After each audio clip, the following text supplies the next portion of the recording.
walking in the newness of life. We have treated part 1. We have treated part 2. Today is the part 3.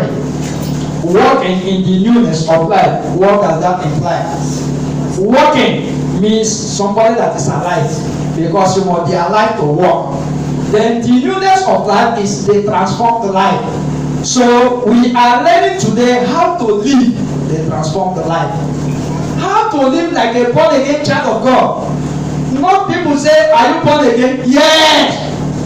You know, one day I went out to preach to people, and I entered this box where they are smoking, and I begged them to allow me to teach them the word of God, and they allowed me. At the end, one of them with their hand in the hand, and I asked, are you born again? That one said, since now. Somebody that said, since now, just draw one and blow my face and say, since now. Then the truth of the matter is that he said since now, does it mean he's born again? No. Why do I say so? You can't be born again and in that condition where it's because the fruit of the Spirit is not being manifested in him at that time. I was also conducting an interview. I asked one girl, are you born again? He said yes. I looked at her and I asked, how do you know you are born again? He said, because I go to church now. I said, is it all that go to church that are born again? You see, in that case, I get to know he's not born again. For you to be born again, there must be something that will make you to know. One, the Spirit of God will bear witness with your own spirit. The Holy Spirit will confirm to you, not to the pastor. Will tell you, there is nobody here today that is not born again that doesn't know that is not born again. If you are born again, you know. Why? The Spirit of God keep bearing witness. One day I asked one sister, are you born again? He said no. Praise the Lord. Why did she say no? Because the Spirit of God have told her that she's not yet born again. Born again is not a thing you fake. And so many Christians in Africa, in Nigeria, they fake it. People fake they are born again. They know they are not born again, but they are saying they are born again. It is either you are born again or you are not born again. Because if it is not Panadol, it cannot act like Panadol. If you are not born again, you cannot act like a born again. Because you will only try, but at the end, you will not. Praise the Lord. So, we are learning how to live the real born again lifestyle. We are learning today how to live like Jesus Christ. Because Jesus Christ is our perfect example. Is our perfect example. We are learning how to live like him. How to live. So we are going to x-ray the lifestyle of Jesus Christ. What made him to live successfully and to achieve his mission on the earth. That's what we are learning. Today, we are treating a subtopic that said the mind of Christ. How to renew your mind and think like Jesus Christ. We are studying the mind of Christ. Which mind did Jesus have? Okay, that made him to scale through. You know, Jesus had a mission and Jesus had a purpose. Okay, he was able to actualize his dream. Jesus knew why he was here on earth, and Jesus was able to fulfill his mission. He sustained his ministry even to the last time that he was on the earth. So, what does it mean to have the mind of Christ? That's what we studying. How to think and act like Jesus Christ. And we are going to explore the transformative powers of the renewed mind. The transformative powers of the renewed mind. And we are going to learn the practical steps to cultivate the mind of Christ. We'll be reading. You know, Philippians chapter 2 verse 5 said, let this mind be in you, which also was in Christ. So there was a mind that Christ had. There was a mind that Christ had. There was a mind that Christ had, which made him to scale through. So we are going to have that mind. The Bible said, let that type of mind be in us. The mind of Christ was geared towards his calling, and he had that mind. So we are studying the mind that he had. No, the problem of our old mind You know, before we get born again, there was a mind we used to have. That is what is called the mind of the flesh. Now listen carefully. Human beings are made up of spirit, soul, and what? Body. The body is this one, the one that we always find in the mortuary. When they do burial, the one they bury is this one. When people die, the one they put in the casket and they shoot cannon shot, and you are crying, is this one. This one, this body that my suit is upon, is not the real me. There is some other me that is the real me. That is why you see in film, when people die, something will walk out of them. There is another part of me that also has this same faith that I have, but it's inside me. That is the original me. Now, this one that I buy soap and cream and rub is the house. Praise the Lord. This one that some of you here can do anything to buy organic this, organic that. You see people spend money for their skin, no? But when you are spending money for this your skin, also know that it is sound. Praise the Lord. How many of you know that this skin is sound? How many of you know? The better you know, the easier it is for you to know how to live. Because this body that we spend millions on, this body that will go beauty contest, the body that will go beauty contest is this flesh. The one that you look like lamp or shake like it is, as they say, missy this, missy that, is this physical world body. The real body is inside you. And that is the body that Christ is after. Before we got born again, we are mindful of this external body. When you allow this physical body to control the inner body, you are living in the flesh. That is what Bible call carnality. That's what Bible call what? Carnality. And anybody dwelling in what pleases this flesh cannot please God. That is why the Bible said the carnal mind cannot understand the things of the world spirit. When the flesh is controlling you, the flesh like fornication. The flesh like to eat shawarma at all costs. The flesh want to use iPhone this, iPhone X this, iPhone X that. The flesh want to press phone. Praise the Lord. The flesh want to look elegant. The flesh is looking for a man to sleep with. That is the flesh. The flesh is looking for cheap to ride at all costs. That is the flesh. By the time you are taking care of the flesh, these material things, more than the things of the spirit, you are being carnal. When we were in our Adamic nature, we were after earthly things.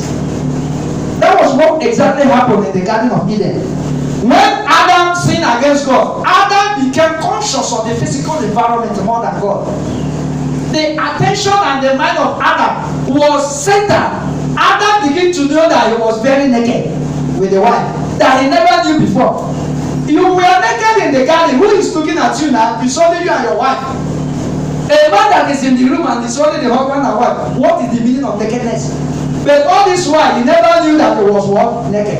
Because he is now becoming conscious of the natural world environment. God say, how do you know that you are now naked? Praise the Lord. Hallelujah. Look at your neighbor. Touch everybody close to you. Look at your neighbor. Look at your neighbor. Shake them. Say, neighbor, be mindful of your spirit. More than the physical. If you hear that, shout the better amen. Amen. So Romans 8:6 said the mind of the flesh is death, but the mind of the spirit is life and what? Peace. I'm reading from the Amplified Version. The KIV, King James Version, said, to be carnally minded is what? Death. And to be spiritually minded is life and what? Peace. How is it that to be spiritually minded is life and peace? Because the spirit man will always do the thing that will please God. And when you do it, you have eternal life. And you will have peace within yourself. We should be spiritually minded. But when we are not born again, when we are physically minded, carnally minded, our natural mindset is often consumed by self-centeredness, worries, and fleshly desire, which lead to death and separation from God. When When we surrender to Jesus Christ, we experience new life. We experience what? New life, peace, and transformation. A born again child of God is not like a car that they change the new engine. No. A child of God is a brand new man. Bible says, if any man is in Christ, he is a new creature. He is the Ken 66, a new creature. One that have never existed before. It is brand new. All things are God. They don't have old record. So every child of God have no past record. Praise the Lord. Because your past record are gone away. All things have become new. Because the person is in Christ Jesus. The person now have the mind of Christ in him. A transformed mind. A mind of the Holy Spirit is a new species, a new creature. The old things are passed away and the old things have become new. Now, what does we mean, or what do we mean by renewal of our mind? How do we renew our mind? We get our mind renewed when we got born again. Mind renewal come from accepting Jesus Christ as your Lord and personal Savior. How do you accept Jesus as your Lord and personal Savior? Number one, you must remember and recognize that you're a sinner. Okay? And you recognize Jesus as the only source of salvation. You confess your sin to Him. You ask for Him and take a decision never to commit those sins again. And you are then accepted of Him by faith. So salvation is by faith. Salvation is by what? Faith. And grace, not of works. We don't need to cook food for Jesus Christ to be born again. We do not need to pay tithe to be born again. Praise the Lord. It's not because we are giving fat offering that we are born again. No. The only thing that makes us to be born again is exercising faith on Jesus' ransom sacrifice. And once you do that, the Bible declares you free. You become righteous. He was made sin. 2 Corinthians chapter 5 verse 21 says He was made sin for us. He who knew no sin, that we should be the righteousness of God in Christ Jesus. When you are born again, you have been declared righteous. You have been declared what? Righteous. All things are passed away. They are done away. Those are old record. Angels have done it. They have been done away. They have gotten it done. And a new chapter, a new record has been opened unto you. That is why you are new. All the fornication you have committed, all the abortion you have committed, all the armed robbery you have done, they have cancelled it. You are now a justice man before God. You are now standing aright. That is what righteousness. Righteousness means standing, being in right standing with God. In the presence of God, you are no more a sinner. Praise the Lord. Not because of the work you have done, but because of Jesus' righteousness on the cross, which He has brought to you when you look up to Him. The mind of Christ refers to your attitude, your thoughts, and perspectives. The type that Jesus Christ demonstrated during His life here on earth. The renewed mind. In the way you think that you have changed. He said, repent. Change the way you think. For my government has come. Repent means change of thinking, change of attitude, change of your perceptions. The way you do things, your perceptions, the way you perceive things, you must change them. And that is what the prodigal son did. The prodigal son changed the way he was thinking. He was throwing money here and there. But when he had a change of mind, he said, I will go to my father and I will beg him. And he did that. And what happened? He started living a life of peace. Praising the Lord. He was not eating with the swine again. He was not living in a dirty environment again. The father clothed him and there was a celebration for him. A party was hosted for him and there was a welcome party. And he began to live the real life. This is what happened when we got born again. When we come to Jesus, our Father, we begin to live the real life, the born again life. The life of Christ begin to deposit in our spirit. Now, what gets born again is not this flesh. What gets born again is our spirit. It's our spirit that gets born again. So, if you're born again, it's not written on the face. You know, I don't say, Pastor, you see, look at Pastor's face now. Look at his shining. He's born again. Not everybody's face that shine that is born again. Not all men that wear suits that are born again. Because born again is not written in the face. But there is something that will make you to know that somebody is born again. And what is that? Every born again child of God have the fruits of the Spirit in him. Galatians chapter 5, verse 22. Every child of God have the fruits of Spirit. How do you know a mango tree? A mango tree is known by the mango fruit. Praise the Lord. Hallelujah. When you see orange fruit inside mango tree, will you lick? Will you buy? No. Why? Because something is wrong. Mango tree cannot have orange fruit. Orange tree cannot have purple fruit inside. It's abnormal.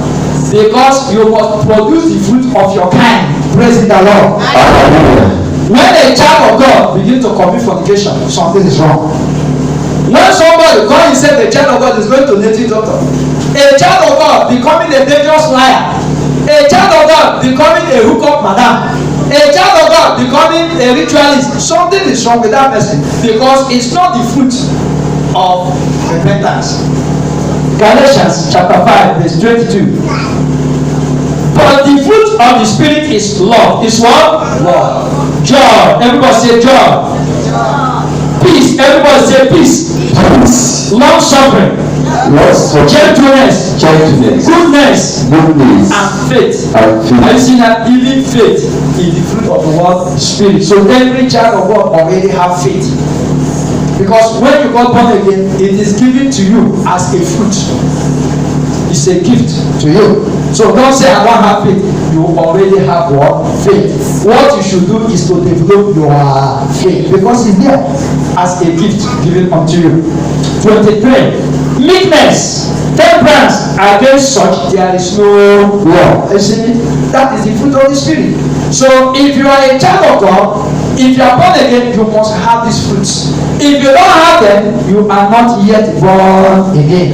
Secondly, the Spirit of God will knit up with your own spirit to tell you that you are born again. That you are born again here and you don't know. It's not true. Every born again child of God knows. Why? Because the Spirit of God is telling you that you are born again. If you are here too, you are not born again, you know. You are only faking it. Because there is a spirit that will be telling you that you are born again. And if you are not born again, why are you delaying, brothers and sisters? And you listening to me? Don't you know Jesus will soon come? Why not give your life to Jesus? There is a day coming you will seek for repentance, you will not get. A day is coming. On that day you will cry because now is the acceptable time. And now is the day of what? Grace. Any sin you have committed, if you ask God for mercy, even now He will forgive you. But if you wait till that day, when you will leave this earth and go to the world beyond, like the rich man in the story of the rich man and Lazarus, and that day you will cry and nobody will give you ear because the day of grace has passed. But now is the acceptable time. May we give our life to Jesus if we have not done so. Delay is dangerous. Procrastination is dangerous. Something happened. One of the stories. A girl had a dream. The brother is a politician. He had been preaching to the brother, give your life. The brother was not getting it. That morning, he was in a dream. The brother died without Christ. So the early morning, he woke up.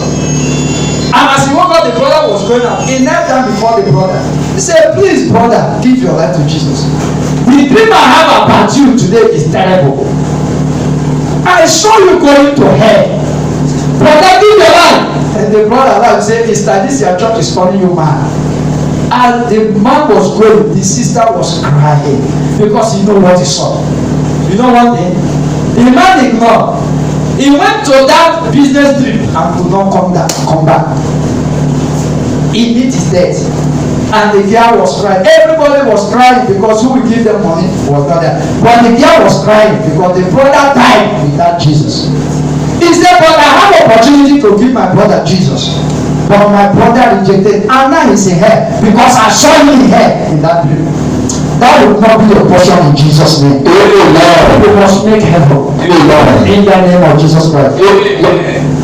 Now, let us begin to consider the steps to living like Christ. What are the steps we have to follow to live like Christ? You must, number one, you must be humble. You must be what? Humble. If there is no humility in you, if you are living the life of arrogance, you are on your own. You are not following the footsteps of Jesus. One of the steps that Jesus Christ followed that made him to reach to his destination, what made him to succeed, what made him to triumph in his ministry, was that he was a humble man. Praising the Lord. Hallelujah. Praising the Lord. Hallelujah. Philippians chapter 2 verse 5 to 8. Philippians chapter 2 verse 5 to 8. Philippians chapter 2 verse 5 to 8. Praising the Lord. Hallelujah. Number 5, chapter 5 said, verse 5 said, let this same attitude and purpose, humble mind, be in you, which was in Christ Jesus. Let it be your example in humility. You see that? Let this same mind that Jesus had, let this humble attitude, let it be in you if you must run this race to the end. Most of you here are too arrogant. Because you just bought new trouser. Because you just bought new plot of land. Because you just bought iPhone 16X Pro Max. Nobody will hear again. Your shoulder have risen. Your trouser is now by your knee. Your earring is now long. Nobody want to hear again. Because you just spent 5 million. That is not the mind of Christ. Some of you, even in the house of Jesus Christ, you are showing level. You that was nobody yesterday, the Lord has just blessed you, and the blessings of the Lord is now touching your brain. It's not the mind of Christ. We have not received the spirit of arrogance, but we have received the spirit of humility. Say, I hear. I hear, sir. The spirit controlling the world is the spirit of arrogance, but the spirit that controls us in our kingdom is the spirit of what? Humility. Let me teach you something about the danger of arrogance. There was a man, in one of the sister churches, a very big church, and there was a company owner, a manager of one of the oil servicing companies. This man, very smallish in nature, but he decided to be in protocol department. If you see this man on Sunday morning, he will wear this apron of the body, controlling turkey. Until the man became head of that department, you won't know that this man have 10 naira in his pocket. Because everybody is eating greater stock and fat. It's not tall, it's not fat, but he's a multi-millionaire. And he decided to serve the Lord with his money and was humble. One man came in. That man, unknowingly to him, submitted application in the man's company. He had passed the first interview, second interview, is to see this man on Monday morning. And somebody invited him in that parish or that church on the Sunday. So as he came, the manager, the owner, not manager, the MD of that company, okay, not MD, the director, the CEO of that company, was the one directing traffic.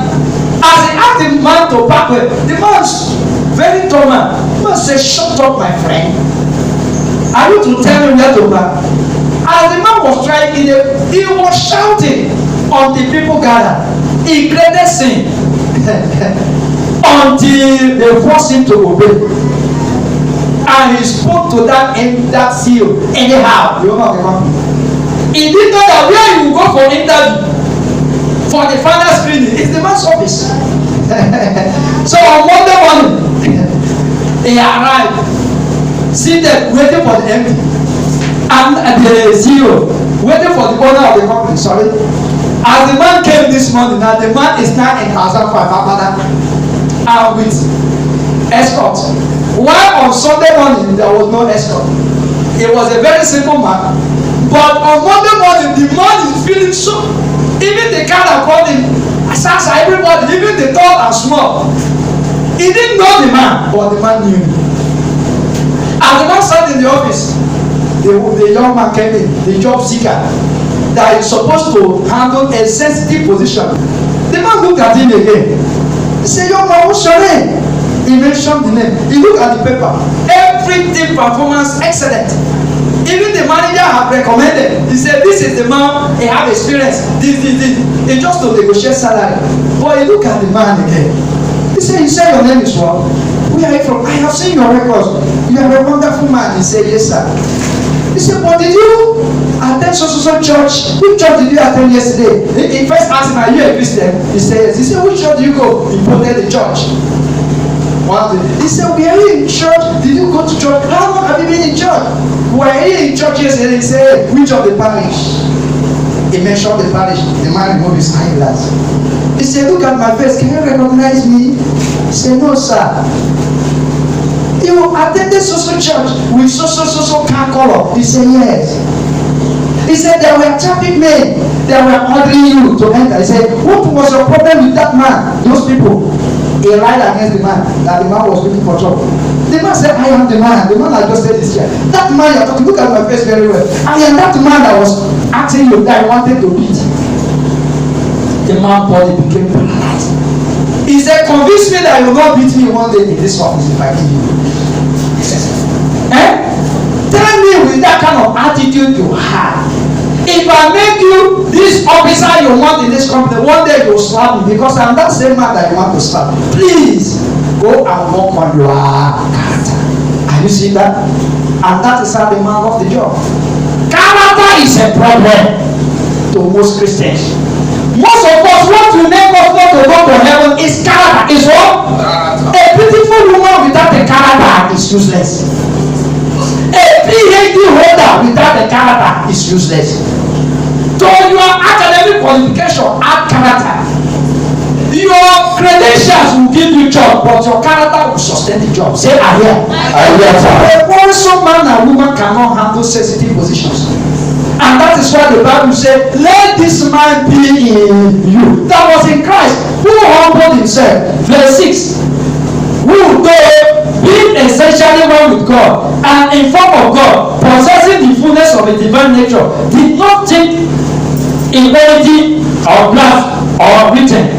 Jesus Christ was God, but while he was on earth, he never made himself equal with God. He will say, my Father sent me, he that sent me. He always give his Father his position.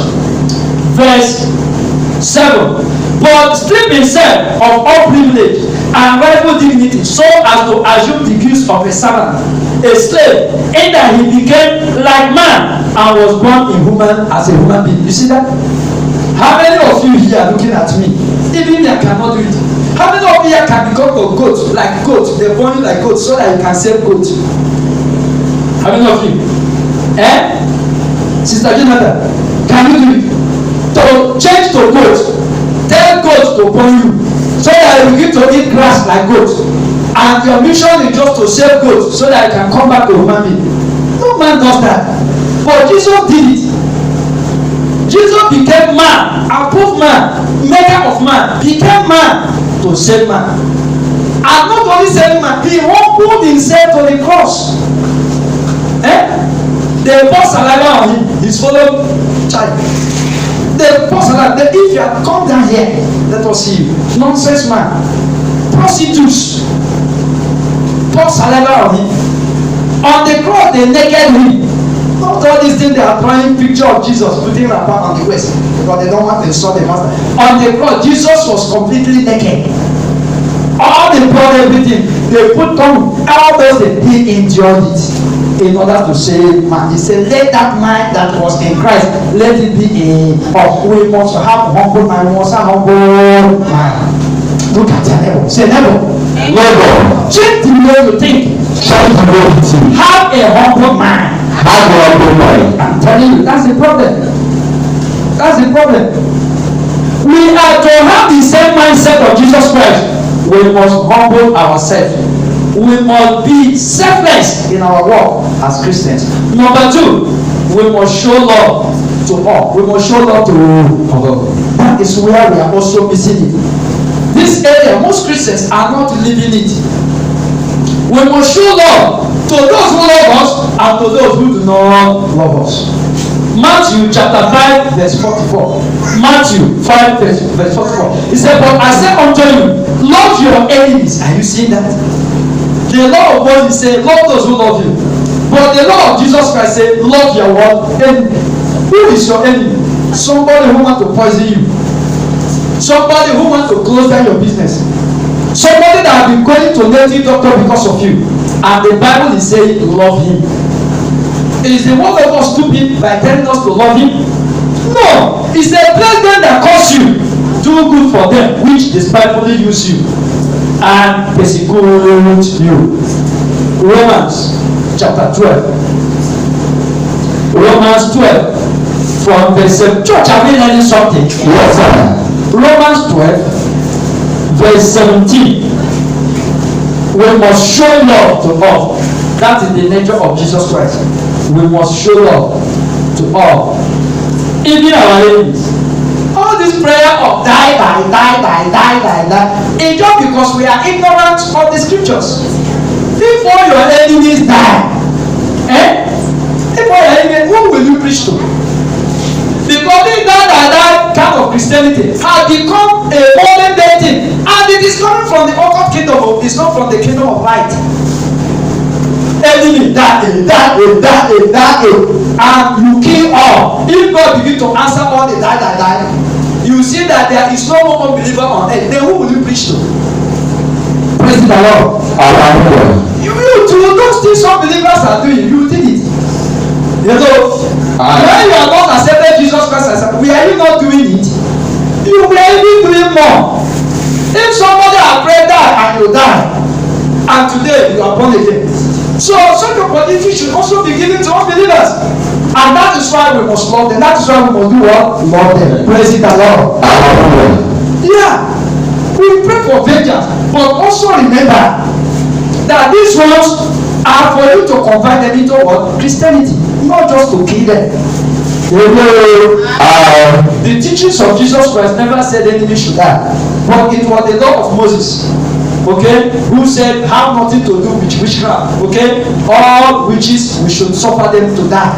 Okay, but when the real law of Jesus Christ came, he said we should love everybody. Do you know that? Because the witches and wizards have no power over us. Number two, there is a way to kill them. Praise the Lord. That is what I want to teach you now. Because when he said we should love the enemy, it did not mean that as you love them, our love is what will kill them. Not you praying that they will die. By your good acts, they are already dead. Praise the Lord. So the best way to kill your enemy is to do good thing to them.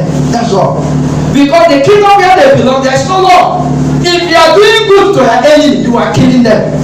Follow me to Romans chapter 12, verse 17. Romans 12, 17. Listen carefully. Because most of us don't know Bible. That is why you spend time that you use in reading Bible, praying on that prayer, praying for somebody to die. Somebody who is already dead, you are saying he should die. Is unbelievers, do they know what they are doing? They are like madmen in the street. They don't know what they are doing. The difference between unbeliever and you is because the information you have about God, they don't have it. So they are in their blindness. They are in their what? Spiritual blindness. Every unbeliever is a blind man. They have not seen the light. If you too have not seen the light, you would have been blind too. Church, am I talking? Yes, sir. 17. Recompense to no man, evil for evil, but provide things which are honest in the sight of all men. Is it like that in your Bible? Yes. 18. Okay? That is right in the sight of all men. 18. If it is possible, as much as it lieth in you, live peacefully with all men. You see that? In your own path, try to live at peace with all men. Even if it's difficult, but in your own, make a frantic effort. That's what he's saying. Church, am I talking? Yes, sir. Church, are you listening to me? Yes, sir. He said, in your own little way, try to live at peace with all men. Live peacefully with all men. Try to live at peace with everybody. As it's not easy. It is not easy to live at peace with all, but try. in your own hand. Why? Because as you are trying, heaven will know you are trying. Praise the Lord. Verse 19. Dearly beloved, avenge not yourself, but rather give place to unto wrath. For it is written, vengeance is mine, I will repay, said the Lord. The Lord is saying, forget about I go pay. Amen.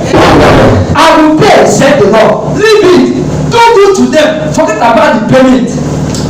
And the day of vengeance is now. Whoever trying to kill you, they will not succeed. I return it unto them. Church, am I talking? Yes, sir. He said, vengeance is mine, I will repay, said the Lord. It is now. Go, show them up, but leave, now me go pay. I remember once upon a time, people were persecuting I and my wife. We went to the Lord in prayer. The Lord said the same thing. He said, forget about it, I will handle it. And I tell you, that case, the Lord have handled it. Praise the Lord. Hallelujah. And what we did then was we relaxed. The Lord paid. And now we are enjoying it. Why? Because we obey the voice of the Lord. We obey the voice of the Lord. Very important. 19. Open your Bible. Dearly beloved, avenge not yourself, but rather give place unto wrath. For it is written, vengeance is mine, I will repay, said the Lord. 20. Listen to this, very important. 12 verse 20. I want us to read together. Look into your Bible. I want everybody, read this chorously. I want everybody to read together. Verse 21 to go. Therefore, if the enemy hunger, do you what? Feed him. If he thirst, do you what? Feed him drink. For in so doing, what will happen? Thou shalt heap coals of fire on his head. I see that. If you are doing good thing for them, you are heaping coals of fire. That good thing you are doing is what will kill them. Rather than your good to result good unto them, it will result to their death. Because as they are taking your name to shrine, you are busy buying them rice on the Christmas. As they are taking your name to native doctors, you are there paying their children's school fees. They will die because of that they are good. So the best way to kill wicked men is to do good thing for them. I did not say it, Bible is saying it. So what kill the enemy is not the die prayer. What kill them is you are doing good to church. Am I talking? Yes, until we begin to change the way we think. This is the Bible way of dealing with your enemy, by showing them love. Somebody, our brother here, he gave for many years ago, when he did not understand the way banks operate, he trusted somebody. He said, carry this money, go give the person they chop the money, go and give up. At the end, they didn't catch, the person ran away. But today, instead of keeping malice with the person, they have made friends with the person. Is he being stupid for making friends with the person? No way. Because he said the young man was a childhood friend who decided to sell the Lord. But for me, because I know the message of the kingdom, I have put that one at the wall, at the back. Praise the Lord. In that case, who will pay? Church? In that case, who will pay back? It's God. Praise the Lord. And that is how you are supposed to live your life. That's how you're supposed to live your life. Number 3, we must forgive at all costs. Another important thing. If we must be like Jesus Christ, we are learning how to walk in the newness of life. One of the ways to walk in the newness of life is that we must live like Jesus Christ by forgiving people. We must forgive people who err us. There are some of you looking at me now. Some of you standing here. Some of you that want to go to heaven. But the sin that somebody commit against us in the next 5 years, we are still keeping record. There are some of you keeping malice. Not because the people did anything to you, but because they wrong your father, they wrong your mother. You are having family enemies. There are some of you since primary school. The paper you got done with somebody since primary school till today, you have not settled it. And when you say, you will sing highest. Which heaven are you going? If they say, you shout, hey, you are not Umuchineke. You are not at all. In other words, Praise the Lord. You don't keep malice. You don't keep malice. You don't have unforgiving. Some of you have not forgiven your wives. They sin that your wife commit when we are dating her. There is one thing the woman did, and now you don't want 7 children, you don't want 4. You still there your man. Every day you are just waiting for her to repeat it again. Child, are you not a wicked man? Some of you, your husband, there is something your husband did that you are only waiting for him to repeat it 2nd time. You have warned him. Let him try it. If he try it again, that will be the end. You are wicked. We must learn how to forgive. You must learn how to do what? Forgive. We must learn how to forgive. Now listen to this. Luke 23 verse 34. Luke 23 34. Luke 23 34. Then Jesus said, Father, forgive them, for they do not know what they are doing.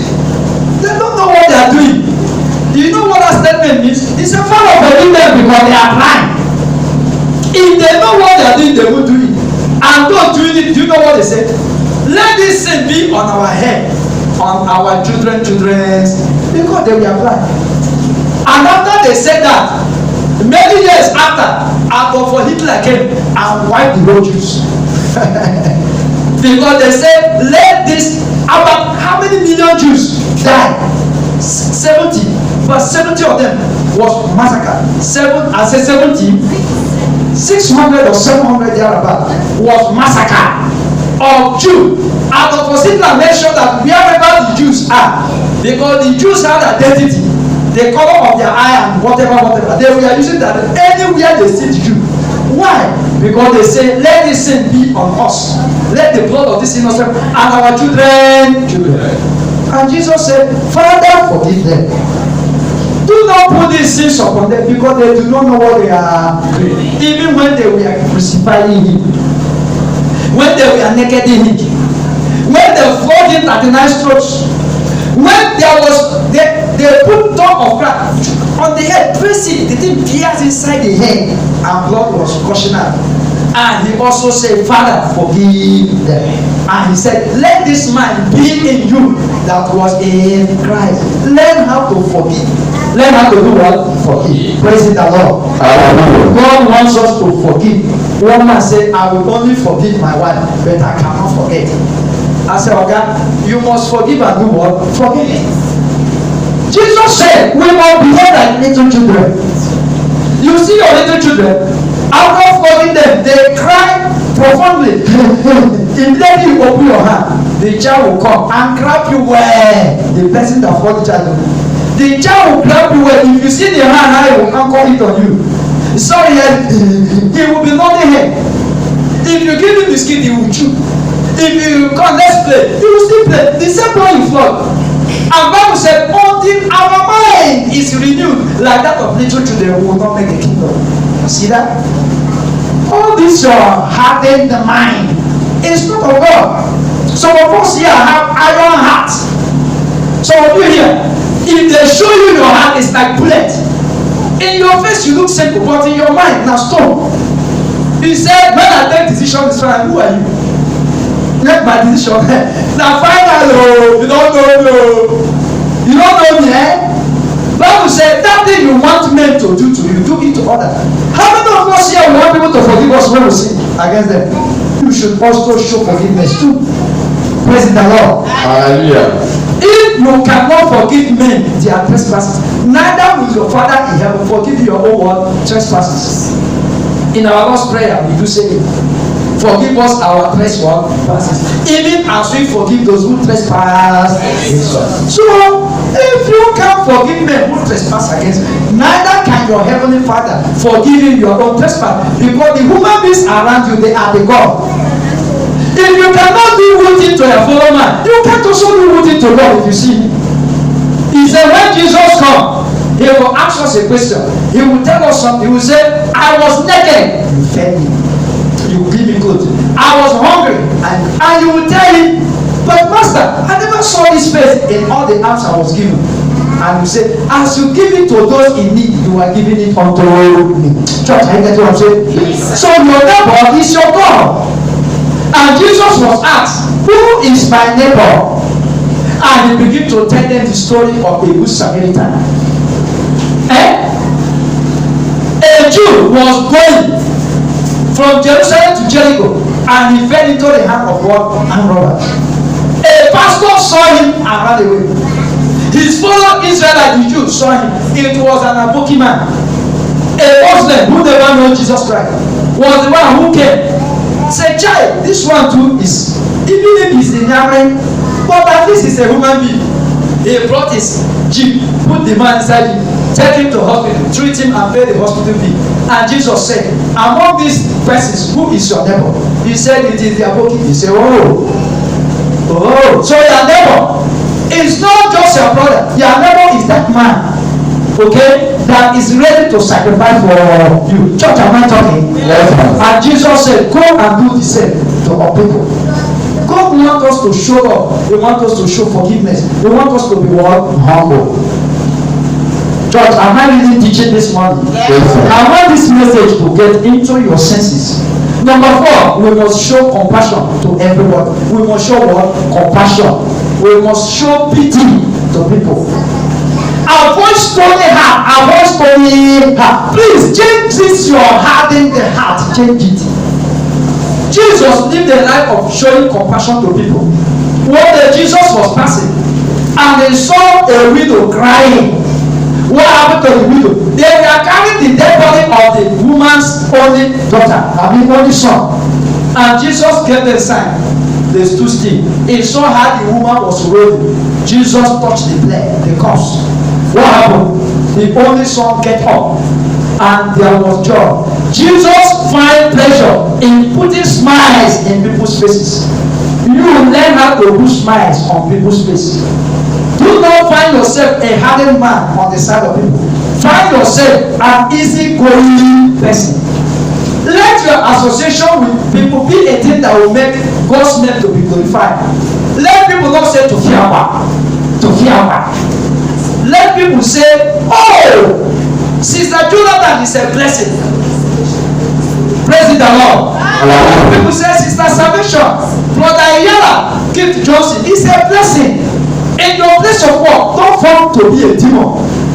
Some of us are demons in our compassion. Do you know that you are becoming a prayer point to your neighbors?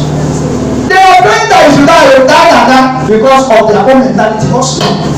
I am telling you, because of your hard-heartedness, keeping quarrel malice with everybody in the compound, and you want to go to heaven, you won't go until you change. I am telling you, I am not the one saying it. The Bible said so. Because you are not having the mindset of who? Christ. Christ loved everybody equal. He had soft mind on people.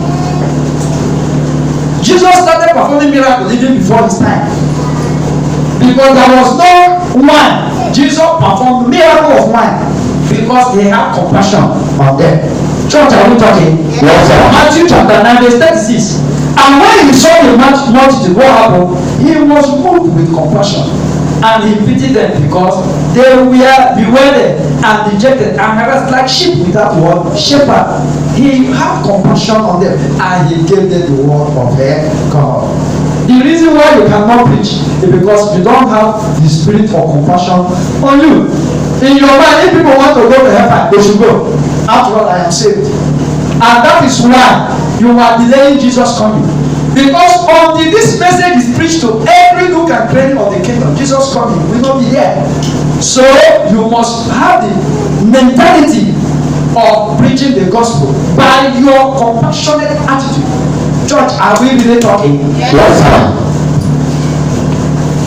Number 5. We must be filled with wisdom. We must be filled with what? Wisdom. Some of us are living outside wisdom. Bible said, be wise as serpent and be gentle as what? Dove. Be gentle like the dove, the one you call dove. Be gentle like that bird, very gentle. Okay? But in your mind, be very wise like the what? The serpent. Serpent very wise. It is only wisdom that is keeping smartness that is keeping serpent. Otherwise, an animal without leg would have been in trouble. Praise the Lord.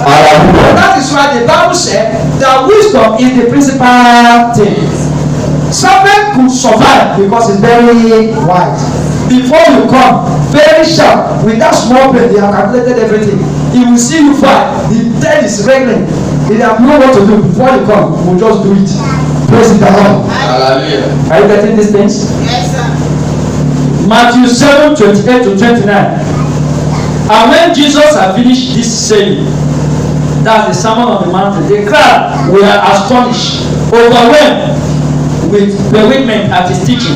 For he was teaching them as one who had authority and power to impart the truth, and not as the scribes and teachers of the law. They saw wisdom in Jesus. Sometimes they sent soldiers to come and arrest Jesus where he was preaching. Even the soldiers who came to arrest Jesus Christ was caught up by what the man was saying.